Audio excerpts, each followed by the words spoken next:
What's up everybody? It is currently Halloween, which is obviously why I'm dressed like this. It wasn't supposed to go this bad, but yeah, like I'm all stained down my neck. I think I ruined my shirt.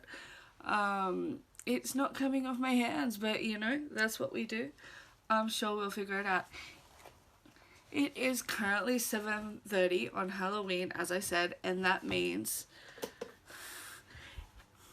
if you guys hear a fan or a funny noise, it's just my fan because it is so hot right now in Australia and I cannot live without my fan. So I'm hoping it's not too loud. 7:30 on Halloween, Nano Eve, and I thought this would be a good time to share some nano tips. I wasn't planning on doing much nano content, and this is like my second video, so there's so much nano content on YouTube at the moment. It's a little bit saturated, but I had a thought for this video while I was watching one of By the Brooks live stream. A lot of people were asking if she or anybody had tips for people doing NaNoWriMo for the first time, and I've done NaNoWriMo for a number of years. I think this is my 11th year and I've won I've won 6, so hopefully this will be my 7th win, and that's not including camps. Just solely NaNoWriMos. There are a lot of new people coming into Nano and wanting to get on the bandwagon, which I think is amazing. So having done Nano for a while and gotten a few good wins in, I thought that I was at least qualified to give some tips and tricks that I've learned over the last few years. Number 1, find your optimal writing time. What I mean by that is find out when is the best time for you to sit down and write. I'm really lucky in the sense that I can most of the time sit at my computer and words will come out. They will flow, they'll be fine. But not everybody is like that. A lot of people have lives and kids and work and stuff like that, and all I have to work around is myself, my uni, and that's about it. Everything else kind of fits in wherever and whenever. So there are so many times to write. You could be like sitting down at a kid's after school activity, or waiting for an appointment, or like there are so many little slots to write. I write best at night, even though I just said that I can write whenever I want, but I really enjoy writing at night. So find out when your best time to write is and put that into your daily routine. So number 2, tell people what you're doing. I've learned throughout the years that if you tell people what you're doing and let them know that you're going to be a little less social, a little less available in November, they're going to be more accepting and it's going to be a little less damaging to your relationships. Yeah, I have people who lean on their husbands and their husbands are super supportive, and just let people know what you're doing, that you won't be as available. As I said, so with important things like self-care, work, working out, whatever you do on your daily basis, but just those extra things that you usually do, like I usually put a status on Facebook saying what I'm doing for the month and keep people updated that way, because then they know that I'm busy. Number 3, there are a mountain of tools on the internet for NaNoWriMo, like YouTube. The NaNoWriMo website has one, your region usually has a lot. Twitter is a great resource for NaNoWriMo. There's pep talks and advice for most issues that you'll be stuck on, so keep an eye out for them, and I'll list a couple of good videos that I've found and a couple of things that I found around the internet to get you started. Number 4, word sprints are your friend, trust me. So word sprints, if you don't know what they are, they are friend, as I said.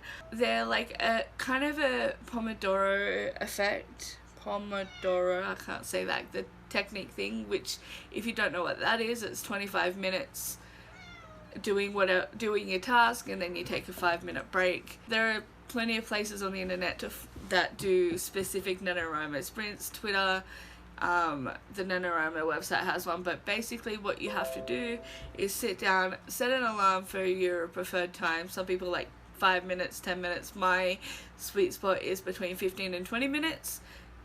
Anywhere around there is good for me.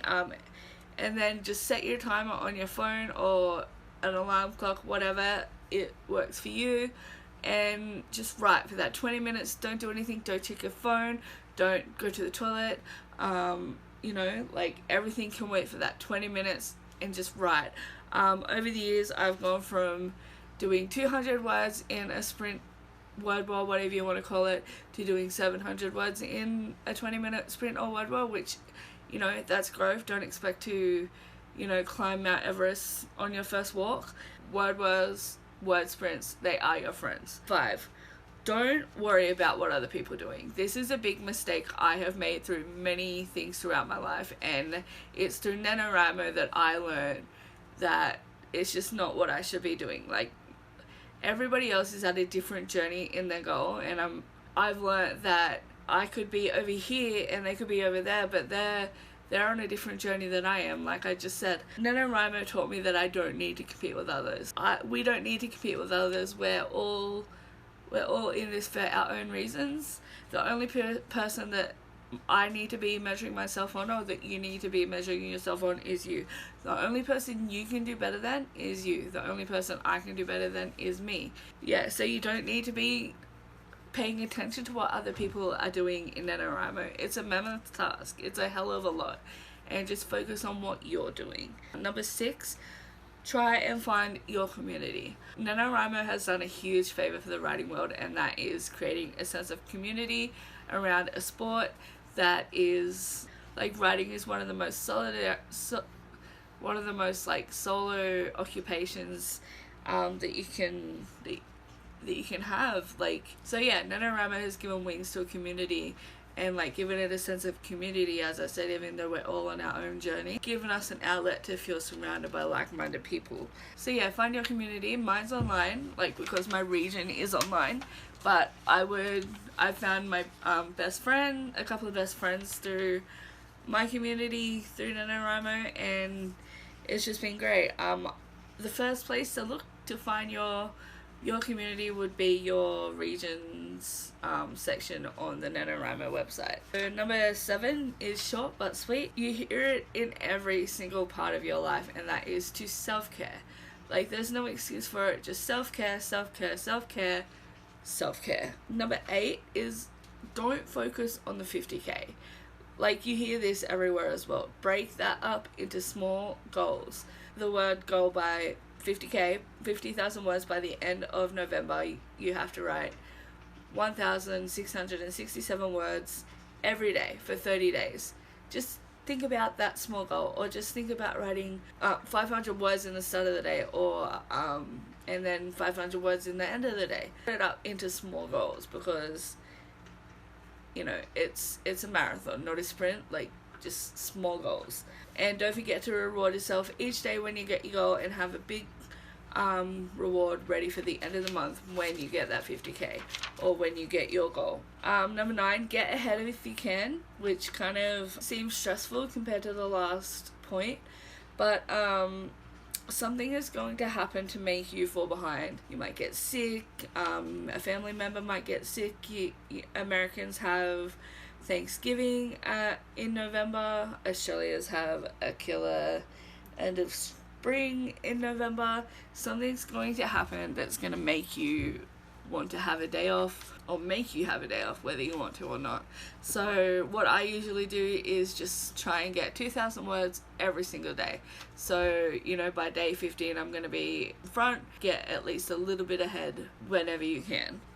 Number 10, this point is contradictory of everything I just said, and that is, don't take it too seriously. At the end of the day, it doesn't matter. Yes, it's this big thing that we all want to do.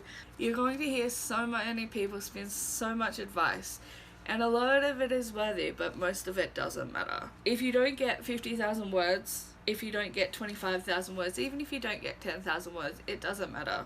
Whatever you get at the end of the month is more than you had when you started, and it's so important that what you get other than words is take away whatever you've learned and apply it to your craft. The most important thing is to just be proud of yourself, because it's just such a big feat whether you get there or not.